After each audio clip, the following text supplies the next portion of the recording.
마태복음 6장 12절입니다. 마태복음 6장 12절입니다.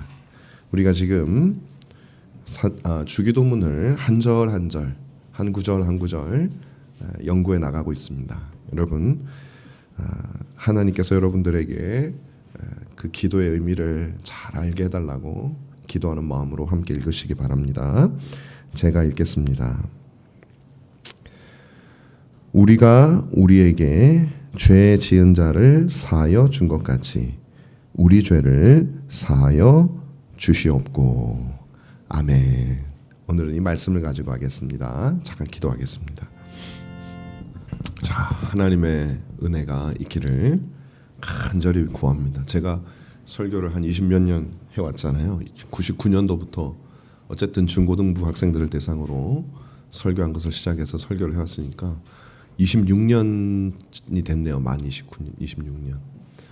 근데 해보니까요, 제가 아무리 준비하고 뭐 제가 가진 지혜를 다 짜내고 또 제가 읽을 때 막 은혜가 되고 그래도 그 순간에는 뭐 좋아하는 사람이 있을 수도 있고 또 그럴 수도 있는데, 진짜 우리 심령에 역사하는 거는 하나님의 성령의 역사가 없으면 안 된다는 거를 너무 절실하게 느낍니다. 그래서 여러분, 주중에도 주의를 위해서 기도해 주시고, 또 특별히 여러분 자신을 위해서도 기도하시고요, 또 말씀을 증거하는 저를 위해서도 꼭 기도해 주십시오. 그래서 말씀이 저의 어떤 재주가 아니라 하나님께서 정말 여러분들의 심령에 주시고 싶은 말씀이 전달되고, 또 여러분은 이제 그걸 받을 수 있는 마음이 되셔가지고 하나님의 말씀의 역사가 우리 가운데 일어나는 것, 그리고 말씀의 능력을 믿는 더 말씀교회 될 수 있도록 여러분 많이 기도해 주시면 너무 좋겠습니다. 자, 오늘 말씀은요, 죄사함을 확신하는 신자라고 하는 제목을 붙여봤는데, 그 제목 그대로입니다. 죄사함을 확신하는 것이 무엇이고 그것이 얼마나 위대한 것인가 하는 것을 함께 배워보도록 하겠습니다.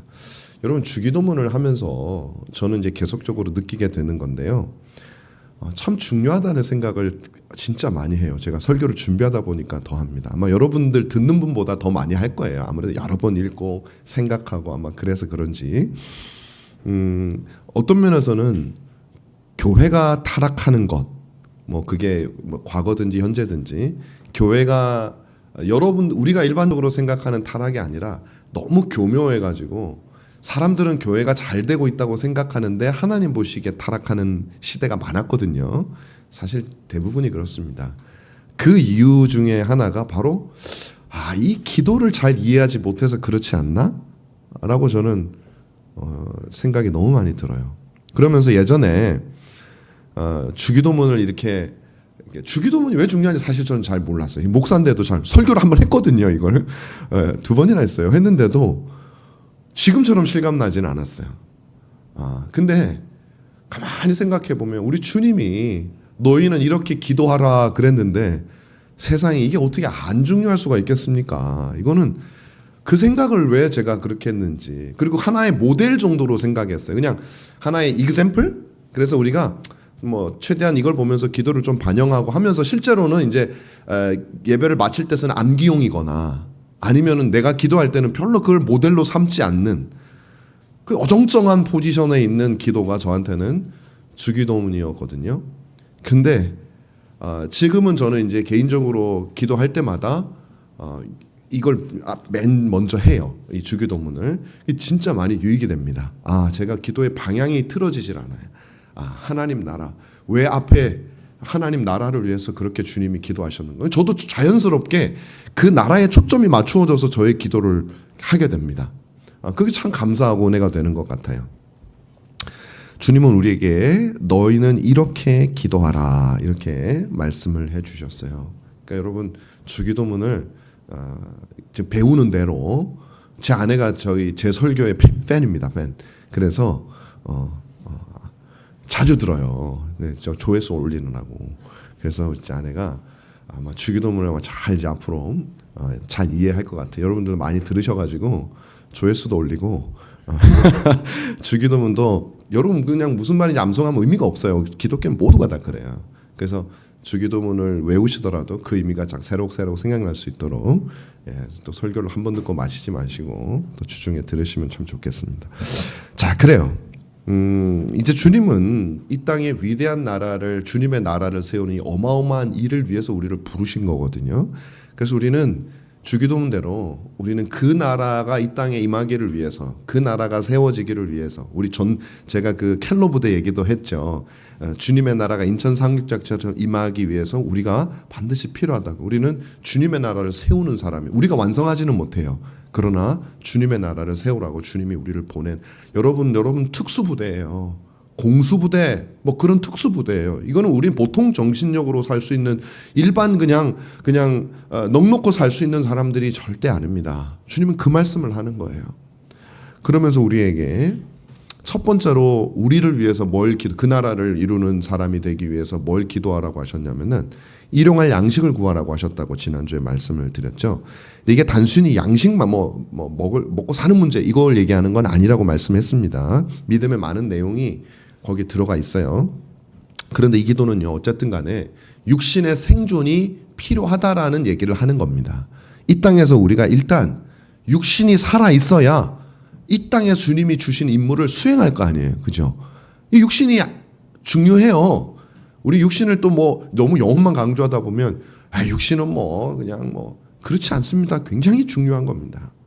육신이 생존해야 됩니다. 이거는요, 살아있는 사람의 특권이에요. 100년이든 50년이든 80년이든 90년이든 60년이든 우리에게 주어진 살아있는 사람들만이 누리는 특권이에요. 그 주님의 나라를 요 생명이 육신이 있는 동안 우리는 이 땅에 기초를 쌓는 겁니다. 여러분, 아브라함도 이제는 못해요. 그 위대한 다윗도 하고 싶어도 못해요. 베드로도 하고 싶어도 못해요. 바울도 못해요. 주기철 목사님도, 손양원 목사님도 지금은 못해요. 그들의 뒤를 이어서 우리가 하는 겁니다. 우리만이 이 시대 2025년에 주님의 나라를 임하도록 그 기초를 쌓을 수 있는 특권은 우리들에게 주어져 있는 거예요. 여러분들에게 주어져 있는 거예요. 이 삶이 얼마나 귀합니까? 이 육신의 삶은 너무나도 귀한 거예요. 아마 아브라함이 부러워하고 있을지도 몰라요. 물론 거긴 더 좋겠지만 부러워. 내가 조금만 더 살았더라면 응원하고 있을 거예요. 우리를 응원하고 있을 거예요. 그런데 여러분, 육신이 살아있다고 해서 우리가 하나님 나라를 건설할 수 있으면은 다 하게요. 그건 또 아닙니다. 영혼이 살아야 되죠. 영혼이 살아있지 못하면 우리는 절대 하나님 나라를 세울 수 없어요. 오히려 하나님 나라를 무너뜨리죠. 사단의 나라를 세우는 사람이 됩니다. 굉장히 중요한 거예요. 그래서 오늘 주님 우리에게 죄 사함에 대해서 말하고 있습니다. 여러분들이 진짜 하나님 나라를 세우는 사람들이 되려면, 영원히 가치 있는 그 유산을 물려받는 사람이 되려면, 이름을 하나님의 생명책에 올리려면 여러분들은 육신이 살아있을 뿐만 아니라 죄사함을 받은 사람이어야 한다라는 것이죠. 여러분, 죄의 문제를 처리한다라는 것은 굉장히 중요한 일입니다. 그리고 사실은 이 죄사함과 더불어서 주님은 우리에게 그 다음 절에 우리로 하여금 시험에 들지 말고 악에서 멀어지기를 위해서 기도. 이 두 가지가 필요한 거예요. 죄사함을 받는 거 필요하고요. 그리고 죄사함에 대한 확신이 필요하고요. 그 다음에는 그걸로 가지고 악에서 먼 삶을 살 때 우리는 하나님의 나라를 건설해가는 위대한 사역에 동참하고 있단 말이에요. 여러분 대통령이 되지 않아도 괜찮아요. 여러분들이 목사가 되지 않아도 괜찮아요. 여러분들은 하나님이 부르신 그곳에서 악에서 멀어질 때 여러분 그 하나님 나라를 쌓아가고 있는 겁니다. 먼저 우리가 살펴볼 것은 죄사함입니다. 죄사함. 우리는 악은 다음 주에 살펴보겠습니다. 여러분, 오늘날 교회들이 사실 제가 볼 때는 거의 힘이 없어요. 큰 교회들이 있고 이 기독 교계 안에 있으면 참 과관입니다. 여러분, 무슨 말씀이냐면 저도 이제 목사니까 기독 교계 안에 있잖아요. 또 여러분들하고 다른 의미에서 또 있잖아요. 거기에서 보면 큰 교회 목사님이 되고 또 거기엔 또 권력자가 있고 또 그 생태계 안에 다 그 계층이 있고 다 있어요. 그래서 그 안에서는 힘을 씁니다. 막 사람들이 부러워하고 나는 어떤 교회 목사님처럼 되고 싶어서 많은 젊은 목회자들이나 또 신학생들이 그걸 꿈꾸고 있고 그런 또 생태계가 그 안에 있어요. 그래서 그 관점에서 보면은 그들이 굉장히 위대해 보일 수 있고 굉장히 힘이 있는 것처럼 보일 수 있고 그렇게 보여요. 그 안에 있다 보면. 그런데 여러분 우리의 시선을 세상으로 확 넓히면 별로 교회가 힘이 없는 것 같아요. 제가 볼 때는. 그 세상적인 파워를 말하는 게 아닙니다.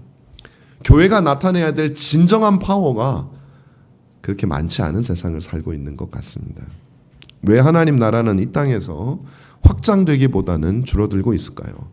뭐 선교를 많이 하냐 이 문제도 아니에요. 하나님의 능력을 말하는 겁니다. 세상이 보이지 못하는 능력, 그 하나님의 거룩하심이 확장되는 걸 말하는 거예요. 여러분 역사를 보면 하나님 나라가 확장되던 때가 있어요.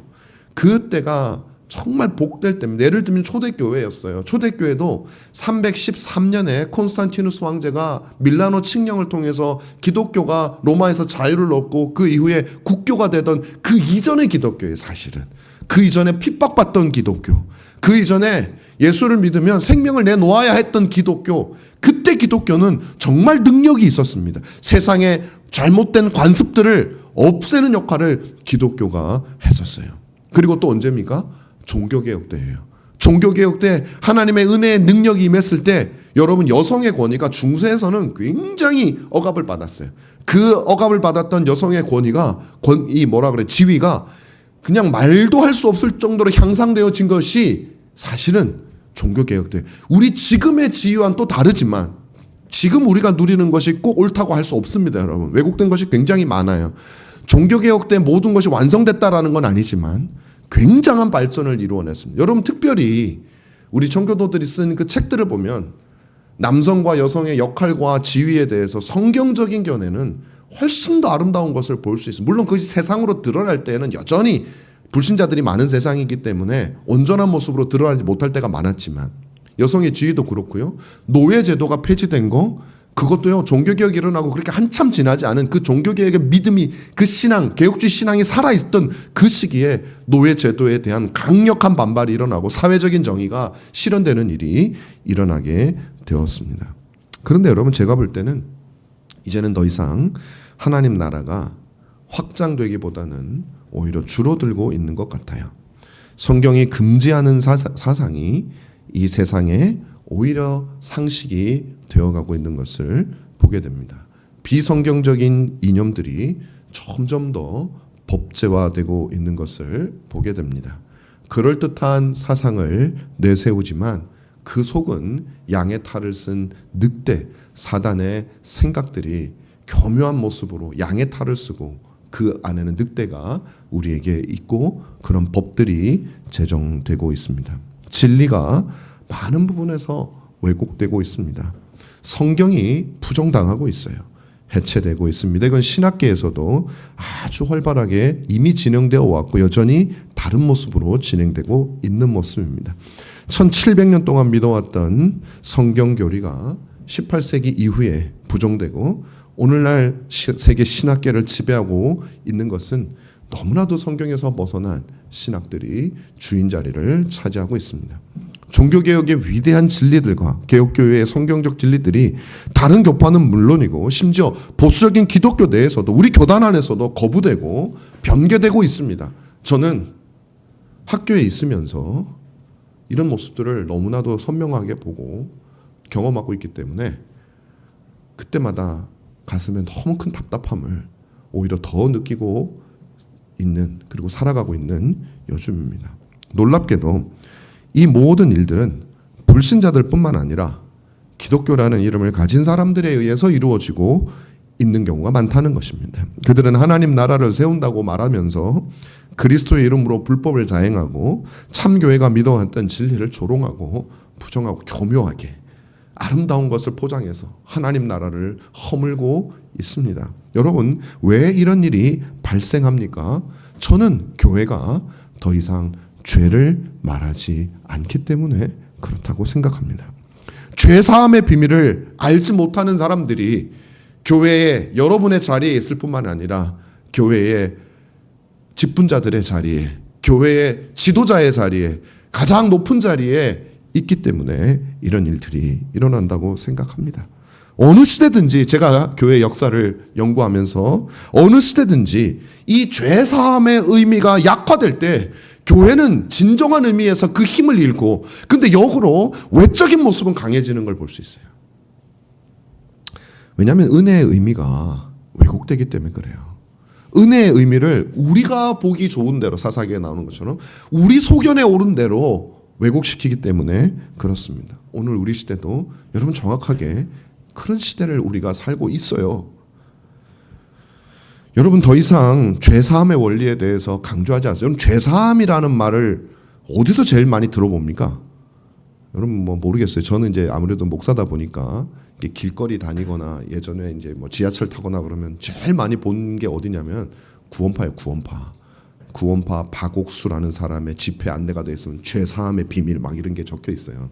사실 이제 우리는 죄사함에 대해서 잘 이야기하지 않습니다. 그게 얼마나 중요하고 죄악이 얼마나 끔찍한 것인지에 대해서 우리는 잘 얘기하지 않습니다.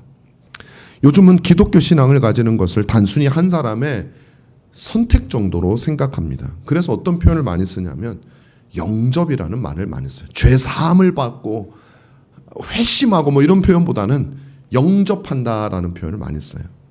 저도 대학 다닐 때 이 사형리를 사용하는 CCC라고 하는 선교단체에서 훈련도 받고 또 뭐 전도도 많이 했습니다. 뭐 CCC에게 제가 진 빚이 참 많습니다. 그리고 참 귀한 단체예요. 하지만 또 거기에도 한계가 있고 또 근데 그것은 CCC뿐만 아니라 대부분의 선교단체가 비슷한 한계를 가지고 있어요. 대표적으로 CCC에서 전도할 때 쓰는 사형리라고 하는 소책자가 있습니다. 아마 전 세계에서 가장 유명한 전도 소책자일 거예요. 다른 복음 전도주도 비슷해요. 신자가 된다는 것은 그저 내가 예수님에게 내 마음의 문을 여는 것이라고 말합니다. 근데 여는 게 뭔지 정확하게 설명해 주지 않아요. 그냥 우리 각자 알아서 생각하면 됩니다. 네가 열었어? 열었으면 연 거야. 이렇게 되는 거죠. 단순히 몇 가지 진리를 인정하기만 하면 되는 거예요. 여러분 사형리의 4가지 진리 오랜만에 제가 한번 읽어드릴게요. 첫 번째 영리가 영적인 원리란 뜻이거든요. 첫 번째 원리는 하나님은 당신을 사랑하시며 당신의 삶에 놀라운 계획을 가지고 있습니다. 요거예요. 두 번째 원리는 인간은 죄인이므로 하나님과 분리되어 있고 따라서 하나님의 사랑과 계획을 경험할 수 없습니다. 그다음 세 번째 원리로 넘어갑니다. 예수 그리스도는 인간의 죄를 위한 하나님의 유일한 해결책입니다.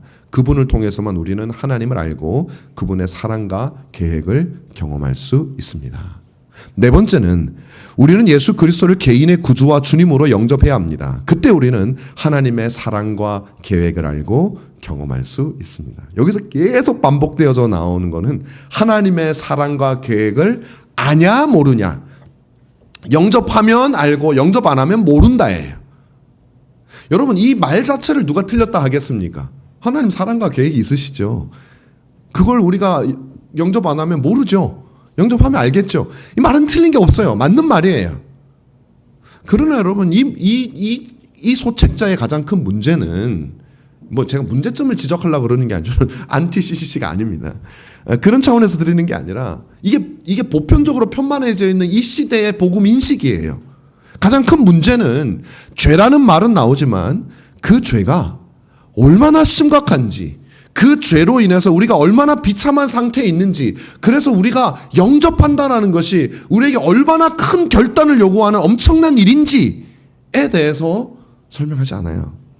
그냥 영접하면 이 사실을 받아들이면 계획을 알게 된다는 거예요. 안 받아들이면 모른다는 거예요. 여러분 이 죄가 얼마나 끔찍하기에 하나님의 아들이신 그분이 육신을 입고 이 땅에 와야 됐고 얼마나 끔찍하기에 하나님이 죽으셔야 됐냔 말이에요. 여러분이 가지고 있는 하나님에 대한 인식의 크기에 따라서 이 말의 의미는 결정이 돼요. 하나님이 어떤 분이신지 여러분이 어떻게 생각하느냐에 따라서 그 하나님의 아들이 이 땅에 와서 죽는 일이 얼마나 어마어마한 일인가가 결정이 되고 그에 따라서 여러분 죄의 심각성이 결정이 되는 거예요. 별거 아니네. 별 느낌이 없네. 그럴 수도 있어요. 근데 그건 너무 안타까운 일이죠. 여러분 이거에 대해서 말을 하지 않고 우리는 죄로 인해서 우리를 향한 하나님의 사랑과 계획을 알지 못할 뿐이고 경험할 수 없을 뿐이니 선택은 여러분이 하십시오. 그 사랑을 알고 싶으면 믿고 별로 알고 싶지 않으면 선택하지 않아도 됩니다. 내 말이 거짓말 같으면 안 믿어도 되고 내 말이 진실 같으면 믿으세요. 뭐 이 정도 얘기죠. 사랑하는 여러분, 오늘날 우리들이 전하는 복음에서 죄의 문제는 그렇게 전면에 나서지 않습니다. 그저 과거의 문제일 뿐이에요. 그저 믿음으로 간단하게 해결해 버릴 수 있는, 영접이라는 말로 치부해 버릴 수 있는 것일 뿐이에요. 그리고 그 이후의 삶은 이 죄와의 치열한 싸움을 오히려 성도들에게 하지 못하도록 만듭니다. 우울할까 봐. 교회 와서 죄 생각하면 분위기 해칠까 봐. 성도들이 별로 재미가 없을까 봐. 그래서 우리에게 중요한 건 죄가 아니에요. 교회는 그런 어두운 것이 아니라 이 세상을 힘있게 살기 위해서 밝은 것을 다뤄야 되고, 교회는 언제나 신나야 되고, 이곳에 오면 언제나 기쁘고 행복해야 되는 곳으로 만들어야 되는 거예요. 그래야 다음 주에 또 오죠. 이 죄의 깊이까지 깨닫고 그 죄의 깊이를 깨닫고 하나님의 은혜를 깨닫기에는 너무 많은 시간이 걸리고 너무 많은 어려움이 있기 때문에 감히 하기가 어려운 거예요. 훨씬 쉬운 방법이 있으니까 이 자리에 오게 하기 위해서는.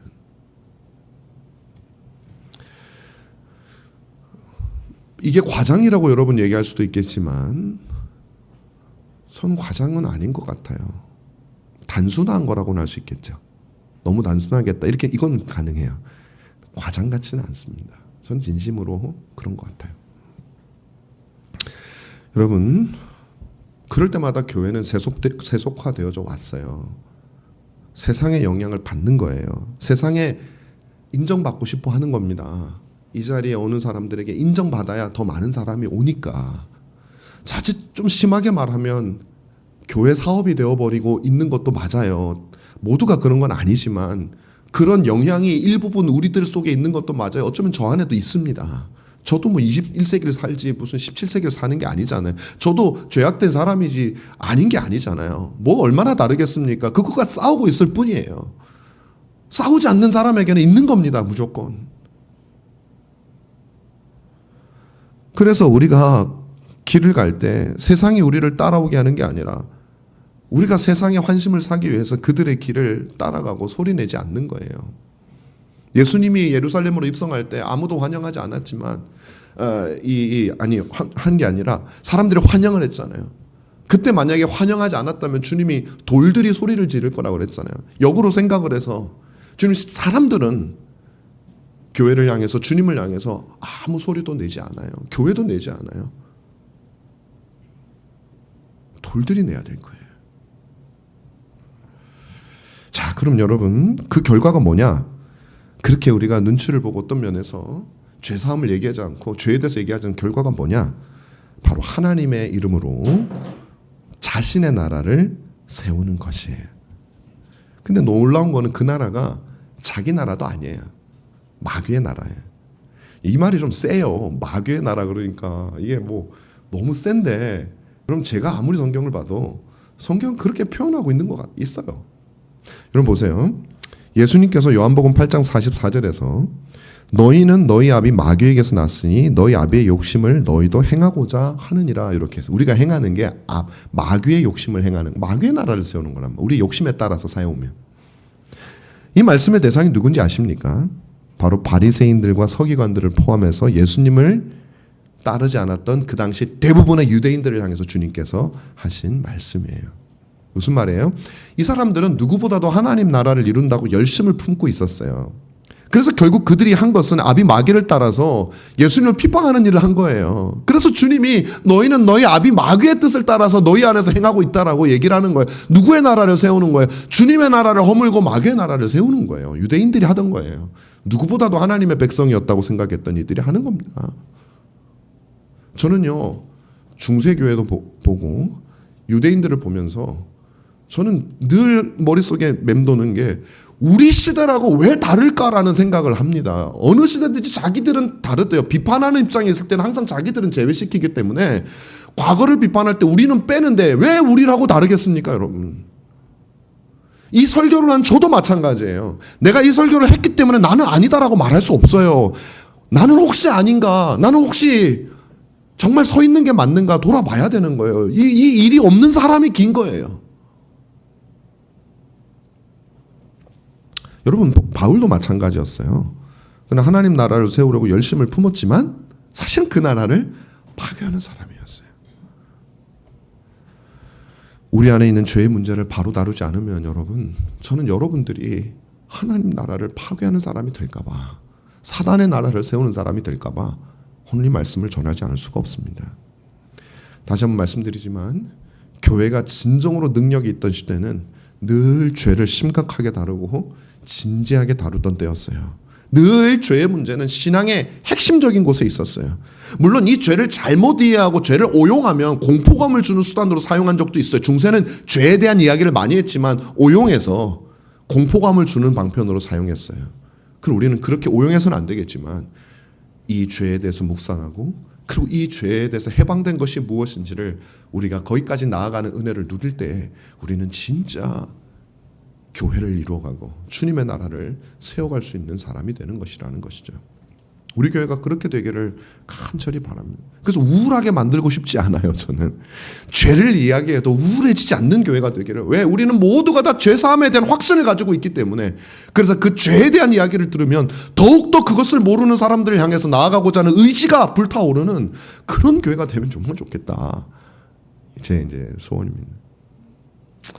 자, 그렇다면 여러분, 이 죄사함의 의미가 무엇인가를 우리가 좀 살펴보겠습니다. 이 죄를 위해서는 죄의 성질을 알아야, 죄사함의 의미를 알기 위해서는 죄의 성질을 알아야 그 죄사함이 얼마나 복된지를 알 수 있잖아요. 여러분, 죄는 하나님과 우리를 나누는 거예요. 여러분, 죄로 말미암아 우리는 복되신 하나님과 적대적인 관계가 됐어요. 여러분, 죄의 성질을 알기 위해서는 이걸 알아야 돼요. 죄가 얼마나 나쁜 건지를 알아야 되잖아요. 죄가 얼마나 끔찍한 건지를 알아야 되잖아요. 근데 그걸 뭐 어떻게 설명하겠어요? 막 죄는 똥보다 더러워. 이런 방법 가지고는 안 돼. 이거는 오히려 유치한 거예요. 더 죄에 대해서 우리가 알기 위해서는 여러분과 제가 도달해야 될 그 죄의 본질은 어디에 있냐면 죄가 하나님과 우리를 가장 복되시고 만복의 근원이 되시는 그분과 우리를 나누는 데 있는 거예요. 여러분, 그럼 여러분들이 으악 해야 돼. 여기서 막 그렇게 나쁘다니 막 이렇게 해야 되는데 뭐냐 저게 이런 느낌이라서 우리는 역시 갈 길이 멉니다. 감사합니다. 저도 마찬가지예요. 그런 날이 왔으면 좋겠어요. 그죠? 하나님과 여러분을 나누는 그럼 이런 느낌, 비주얼라이제이션이 돼가지고, 그죠? 한번 생각해봤어요. 자, 그런데 보십시다. 최대한 제가 비주얼라이제이션을 시켜볼게요. 할 수 있는 대로. 죄를 범하기 이전에 하나님과 아담의 관계를 한번 보십시다. 하나님은 아담을 만드셨어요. 진짜 아버지였어요. 그래서 아담과 깊이 대화하고 아담을 보고서 너무 심히 좋았더라. 보기에 심히 좋았더라. 심히 기뻤더라. 그죠? 너무너무 기쁘고 즐거웠던 거예요. 그래서 아담과 교제하다가 특별히 아담이 혼자 있는 것을 보신 하나님께서는 내 아담에게 더 풍성한 삶을 줘야겠다. 정말 더 복되게 해줘야겠다 싶어가지고 아담이 부족한 게 있었다라는 게 아닙니다, 여러분. 더 풍성하게 주겠다는 거예요. 그래서 하나님이 아담을 잠을 재우셔요. 그래가지고 아담의 갈비뼈 하나를 뺀 거예요. 그래가지고 아담에게 그 갈비뼈로 하와를 만들기. 너무 동화 같죠, 여러분. 근데 여러분, 이걸 동화라고 하시면 안 돼. 흙으로 사람을 만든 것도 믿으면서 한 사람들이 그래. 천지를 만든 건 어떻게 되겠지 하는데 또 자기 기준에 안 맞는 게 나오면 왠지 그거는 동화 같아. 아닙니다, 여러분. 말씀으로 천지를 만드신 하나님이 그걸 못해요? 얼마든지 하실 수 있죠.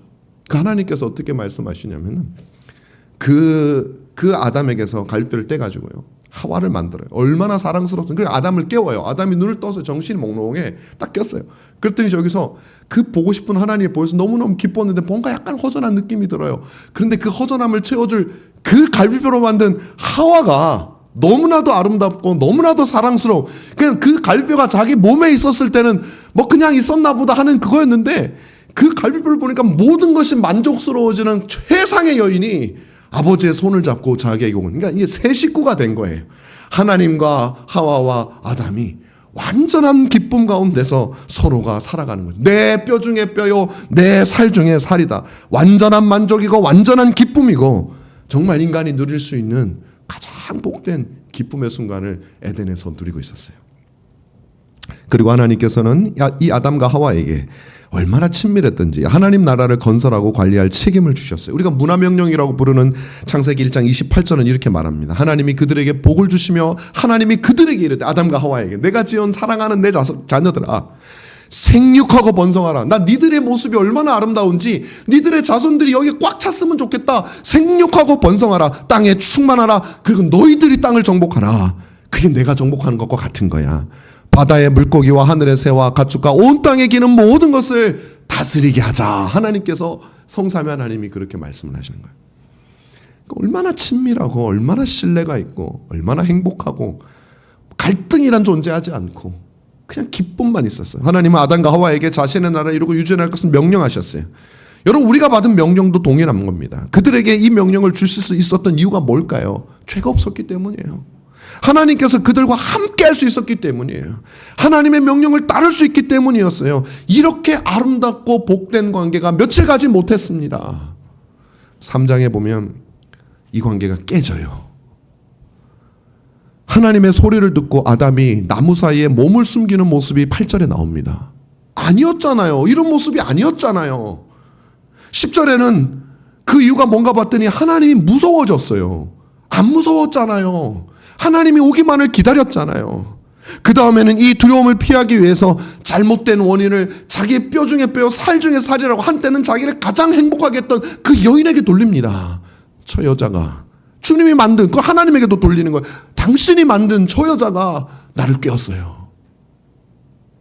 제가 늘 얘기하지만 부부싸움 났다니까요. 그날 하와가 가만히 있겠습니까? 얼마나 섭섭하겠어요. 우리가 하는 부부싸움과 그 순서가 똑같은 거예요. 그렇게 나는 거예요. 당신이 어떻게 나를 이렇게 되는 거지? 섭섭해. 그리고 여자는 뱀에게 핑계를 대고 하나님은 뱀과 아담과 하와에게 벌을 주는 장면이 나와요. 아담과 하와는 하나님의 동산에서 추방당하는 장면이 나와요. 그리고 혹시 생명나무 실과를 먹을까 봐 생명에서 문을 닫아놔버려요. 여러분 이 장면 두 개가 너무 대조되지 않습니까? 하나님이 무슨 간신 변덕쟁이도 아니고 마음이 이렇게 왔다 갔다 하는 분도 아니고 하나님 오래 참으시는 분인데 그렇게 사랑에 맞지 못하던 그 대상을 그리고 그 진중하시고 그 흔들림 없으시고 그 변함이 없으신 그 하나님의 마음을 흔들어 놓고 그들에게서 분리시켜서 원수되게 만든 이 죄는 얼마나 끔찍한 거예요? 이게 그냥 우리가 하나님 죄 졌어요 죄송해요 하고 넘어갈 그런 거예요? 얼마나 더러운 거예요? 가장 복된 인간을 가장 비참하게 만든 건데 이 죄악의 추악한 거는요 여러분 실감이 잘 안 나실 수 있을 것 같아서 실감 나게 해드리려고 창세기 4장을 보면 인류 최초로 출산을 태어난 가인이 자기의 친동생인 두 번째 인간인 아벨을 죽이는 모습을 통해서 확인이 돼요. 가장 가깝고 아름다워야 될 두 사람의 관계 아닙니까? 형제 아니에요. 같이 처음으로 엄마 배에서 태어난 세상에 그 두 사람이 어떤 결과를 얻었죠? 첫째가 둘째를 죽였어요. 그리고 그 죽어있는 둘째를 바라보며 첫째는 그 시신을 숨기려고 했어요. 그리고 어느 날 자기의 둘째가 없어진 모습을 보고 그리고 그 둘째가 첫째에게 죽었다는 소식을 듣고 울부짖고 있을 하와와 속상해서 고통스러워서 흐느끼고 있을 아담을 한번 생각해 보세요. 그 장면을 생각해 보시라고요. 얼마나 비참하고 얼마나 더럽고 얼마나 끔찍한 게 죄예요. 그래서 예수님이 나사로의 무덤 앞에서 우신 거잖아요. 저렇게 살 인간들이 아닌데 인간들이 복돼야 되는데 지금 나사로는 죽어서 그 시체가 썩고 있고 그 누이들은 슬퍼서 동네 사람들은 울고 있는 이 모습을 보면서 주님도 그 죄의 처참한 모습과 그 처참함에 잠식당한 인간의 비참한 모습을 보고서 주님이 우신 거 아니에요. 여러분 주님도 울린 게 죄예요. 죄의 결과예요. 그 더러움입니다.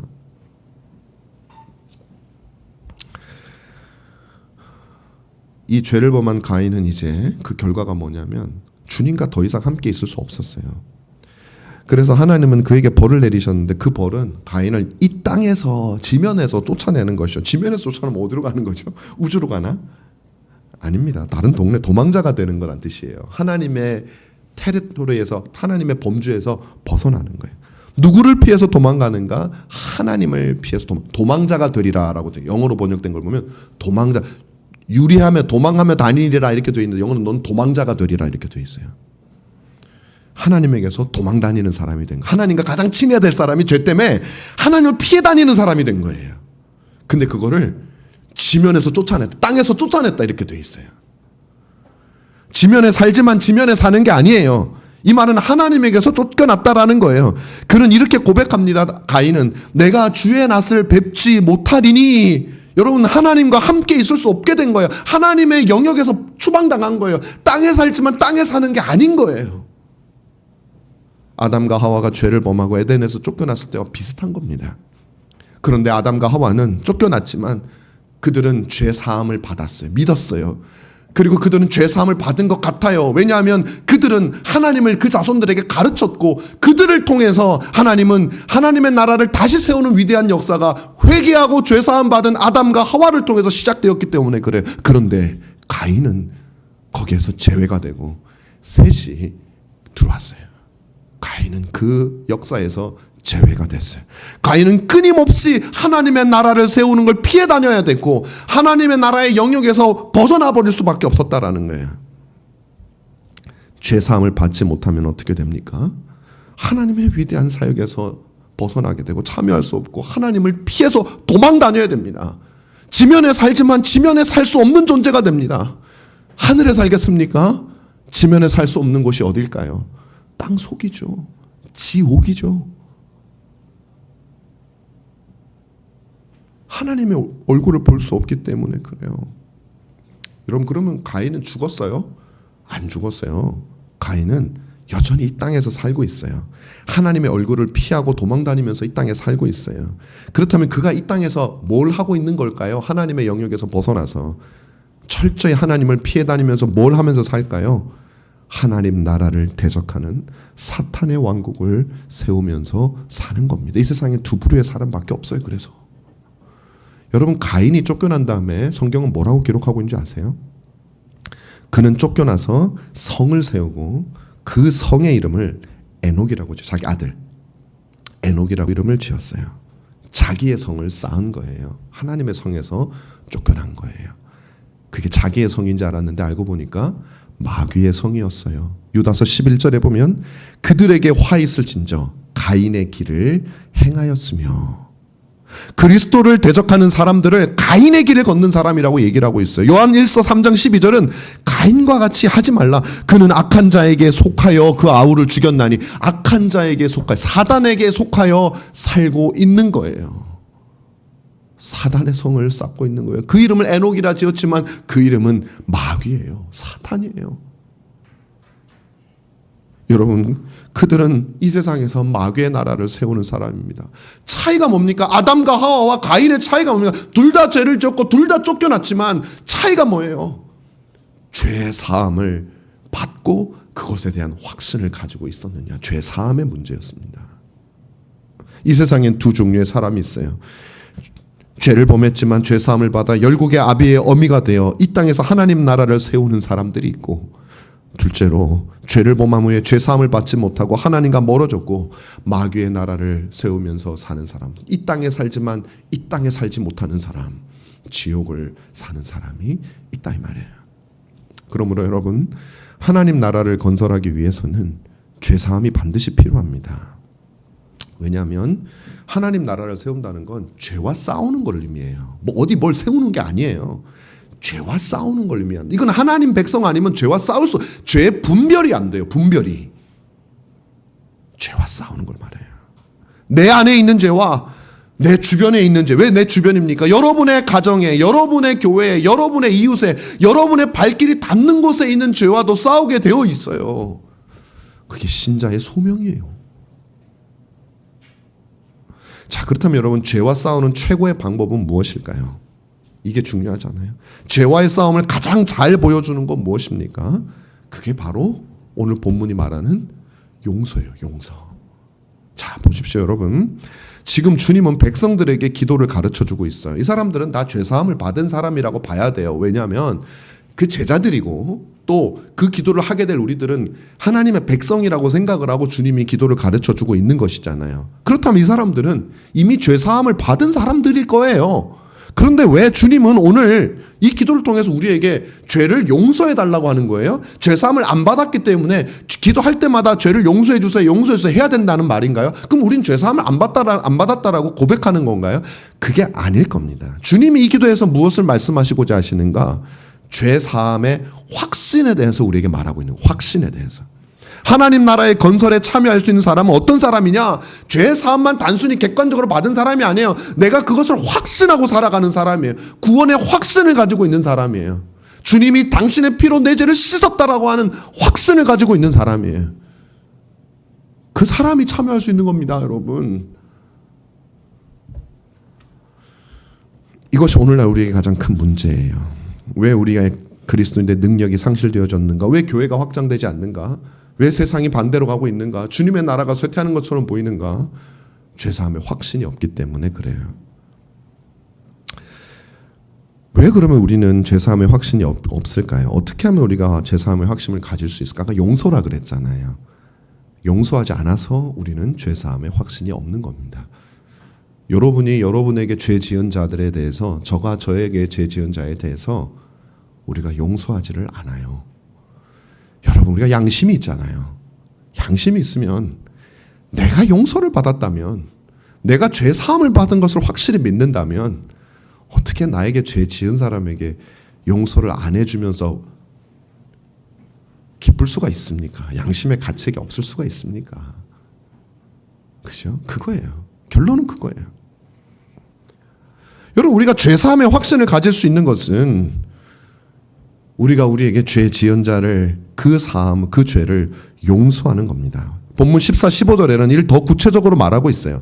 너희가 사람의 잘못을 용서하면 너희 하늘 아버지께서도 너희 잘못을 용서하시려니와 너희가 사람의 잘못을 용서하지 아니하면 너희 아버지께서도 너희 잘못을 용서하지 아니하시리라. 근데 여러분, 이게 되게 헷갈리게 나오잖아요. 우리가 주기도문도 마찬가지, 12절도 마찬가지고, 우리가 우리에게 죄 지은 자를 사해 준 것 같이 하나님 우리가 죄를 용서해 줬습니다. 그러니 우리의 죄를 사해 주십시오. 이렇게 들리잖아요. 그리고 14, 15절도 그렇게 들리잖아요. 근데 그럴 리가 없잖아요. 우리가 가지고 있는 신학에 따르면 우리는 이미 용서를 받았어요. 그러면 매번 우리가 기도해서 용서 못 받은 부분을 용서하라는 게 아니에요. 그리고 우리가 다른 사람을 용서해야만 하나님, 제가 다른 사람을 용서했구나, 그러니까 날 용서해야지, 그 얘기가 아니에요. 우리의 공로로 용서받는 것이 아니에요. 그죠? 그럼 뭘 얘기하는 겁니까? 여러분이 다른 사람을 용서할 때 여러분은 용서받았음을 확신할 수 있다는 거예요. 그 얘기를 하는 겁니다. 역으로 말하면 왜 우리에게 확신이 없고, 왜 우리의 신앙이 뜨뜻미지근하고, 왜 우리의 신앙이 열정이 없고, 왜 우리는 하나님 나라를 이 땅에서 세우지 못하고, 왜 우리 가정은 신실하지 못하고, 우리의 자녀들의 신앙은 불타오르지 못하는가? 우리가 우리에게 죄 지은 자를 용서하기 위해서 싸우지 않기 때문에. 그게 하나만은 아닌데 이게 모든 우리의 죄와 싸움의 절정에 해당되는 겁니다. 절정에 해당되는 거. 가장 어려운 거예요. 쉽게 말하면. 여러분들에게 그거 못하면 관두셔. 이게 아니라 가장 어려운 거예요. 그럼에도 불구하고 그것을 보고 달려나가라고 주님이 우리에게 말씀하시는 거예요. 그리고 여러분들이 작지만 그 일을 이루어 나갈 때 여러분들은, 왜냐하면 그것은 용서받은 자만이 할 수 있는 것이기 때문에 그래요. 용서받음이 무엇인지 아는 사람만이 할 수 있는 일이기 때문에 그런 것입니다. 여러분, 우리의 죄가 용서받았다라는 사실은 우리가 그냥 가만히 나의 죄를 생각하고 그냥 내가 얼마나 죄인이지 이렇게 생각한다고 우리의 죄의 용서의 가치가 결정되는 게 아니에요. 나의 죄를 용서하신 예수님을 그냥 혼자 생각한다고 해서 여러분 내 죄가 용서받은 게 얼마나 큰 건지 알 수 있는 게 아니에요. 왜냐하면 우리는 우리가 지은 죄의 비참함과 흉측함을 모르기 때문에. 제가 앞에서 가인 예 들면서 설명했지만 그것도 가인의 예예요. 여러분이 하나님께 지은 죄가 얼마나 심각한지 우린 잘 몰라요. 왜냐하면 우리들은 다 죄를 지을 수밖에 없는 이유가 있었던 거예요. 핑계 없는 무덤이 어디 있습니까? 그래서 여러분, 심지어 우리들은 우리들의 죄마저도 아름답게 미화하고 싶은 거예요. 그럼 피할 수가 없는 숙명이에요. 그래서 여러분, 여러분의 죄가 얼마나 심각한지를 알기 위해서는 여러분의 죄를 생각해가지고는 죄의 용서가 얼마나 큰지 알 수가 없어요. 여러분, 우리가 언제 죄가 끔찍한 걸 알게 되는지 아세요? 바로 여러분을 향해서 죄 짓는 자들을 볼 때 여러분은 참 죄가 더럽구나. 참 죄가 흉측하구나. 참 죄라는 것이 악하구나. 기분 나쁘구나. 라는 것을 우리는 나한테 죄 짓는 그 사람을 보고 아는 거예요. 우리에게는 굉장히 하나님이 주신 건 아닌데 이 죄악으로 인해서 오염된 우리 놀라운 능력이 있는데 내 죄는 최대한 아름답게 포장하지만 다른 사람의 죄는 포장하고 싶은 마음이 없어요. 최대한 나쁘게 보고 싶어요. 더군다나 나를 기분 나쁘게 한 이상은 최대한 나쁘게 봐야 나를 기분 나쁜 내가 정당화되기 때문에 그래요. 난 착한 사람인데 내가 지금 기분이 나빠졌어. 그 이유는 제가 되게 나쁘기 때문이야. 제가 나한테 는 행동이 엄청나게 나쁜 행동이니까 저 마음은 아마 끔찍한 마음을 가지고 했을 거야. 나쁜 마음으로 나에게 했을 거야. 고의로 했을 거야. 라고 우리는 생각을 하게 되고 그 상대방의 우리를 향한 죄는 아주 보기 싫고 흉측한 우리가 그 사람을 미워하는 만큼 그 죄를 흉측하게 보게 됩니다. 나를 이렇게나 불쾌하게 만들고 화나게 만들고 불편하게 만드는 것이 죄예요. 근데 여러분 그들의 죄라고 해봐야 사실 별게 아닙니다. 죄인이 죄인에게 짓는 죄인데 뭐 그래 추악합니까? 그런데 우리는 몸서리 쳐지는 죄악인 거. 여러분이 미워하는 그 사람 누군지는 모르지만 정말 쳐다보기도 싫은 그 사람 그 순간 배우자는 아니기를 바랍니다. 그 사람 그 순간 그때 그게 여러분 죄의 추악한 모습이에요. 여러분 우리는 정확하게 그 순간을 보는 거예요. 주님이 우리에게 말하는 거 그거예요. 너희를 향해서 죄 짓는 사람을 너희가 바라볼 때 너희가 기분이 최악일 때에 그 사람을 여러분들이 용서해 줄 수 있다면 그 순간에 여러분이 하나님에게 무슨 짓을 했는지를 알게 되는 거예요. 그리고 내가 그렇게 끔찍한 짓을 한 사람이라는 걸 깨닫고 그 사람이 나에게 한 죄악에 대해서 그 은혜가 일어나고 우리가 용서해 줄 수 있다면 하나님께 우리가 지은 죄의 추악함을 아는 사람이 되는 겁니다. 여러분은 여러분을 향해서 죄 짓는 사람을 통해서 여러분이 누구인지를 알게 되는 겁니다. 그래서 오늘 주님은 우리에게 말씀하는 거예요. 우리에게 이렇게 말씀하시는 거예요. 우리가 우리에게 죄 지은 자를 주님 제가 나에게 죄 지은 자를 통해서 그들이 얼마나 끔찍한 사람인지 제가 알게 되었는데 알고 보니 그것이 바로 저였습니다. 그러니 주님 저는 이 사람을 용서하지 않을 방법이 없는 사람입니다.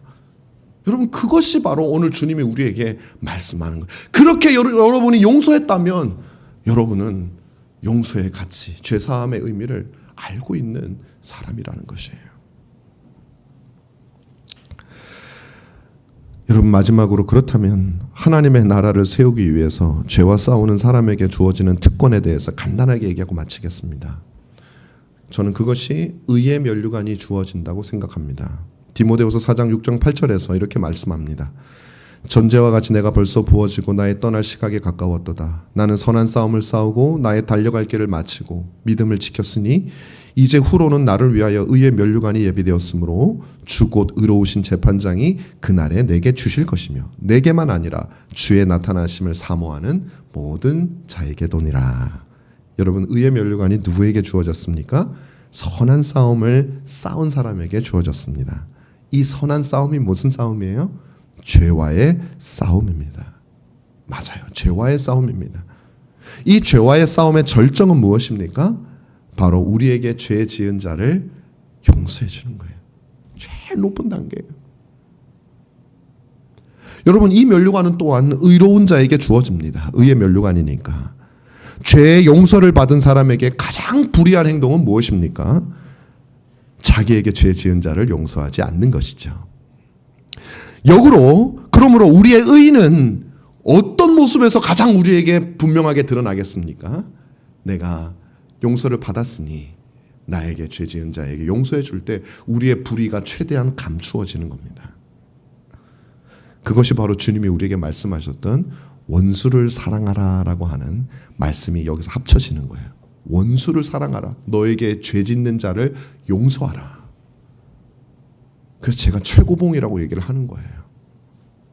여러분, 바울은 평생 하나님 나라를 세우는 일에 헌신했습니다. 이것을 가능하게 했던 것은 자신이 죄인 중에 괴수였는데 그 죄를 용서받았다는 사실이었어요. 그리고 이에 대한 확신을 가지고 그는 평생 죄와 싸우며 살았습니다. 그의 싸움은 이방인을 사랑하는 것이었어요. 결코 사랑할 수 없었던 그전에는 바리새인 중에 바리새인이었기 때문에 그 이방인에게 나아가서 멸시를 받으면서도 복음을 전하는 것이었어. 왜? 결코 사랑할 수 없었던 우리들에게 복음을 주시기 위해서 하늘에서 이 죄악된 땅으로 오신 그리스도가 그 일을 하셨기 때문에, 그것이 용서받은 자의 마땅한 것이었기 때문에 사울은 결코 용서할 수 없었던 이방인들을 사도가 되었던 것이에요. 그리고 이제 그는 죽음을 앞두고 있습니다. 그는 자신에게 이렇게 확신하는 거예요. 이제 나에게 의의 면류관이 예비되어 있다. 왜? 나는 내가 사랑할 수 없었던 우리 민족의 대적이었고 나를 핍박했던 그 이방인들의 죄악을 용서하고 그들을 사랑해서 복음을 전하는 사람이기 때문이다. 사랑하는 여러분, 저와 여러분이 이 죄사함의 확신을 더 많이 키워서, 혹은 우리가 우리에게 죄 짓는 자를 바라볼 때 우리가 하나님께 죄 지었던 것들을 생각하며 힘들지만 그 용서받은 1만 달란트 용서받음을 생각하고 300데나리온 우리에게 죄 지은 자를 사해 줄 때 여러분 마음속에서 깊은 곳에서 올라오는 죄사함의 확신이 여러분의 삶을 인도하고, 그런 삶의 궤적을 되돌아보며 여러분의 뒤에 세워져 있을 하나님 나라의 그 자국들, 그 벽돌들, 그것을 바라보며 소망 가운데 우리의 마지막을, 하나님께 이 생의 마지막을 맞이할 수 있는 그런 귀한 성도들이 되기를, 그리고 함께 걸어가는 동역자들이 되기를 주님의 이름으로 부탁드립니다. 기도하겠습니다.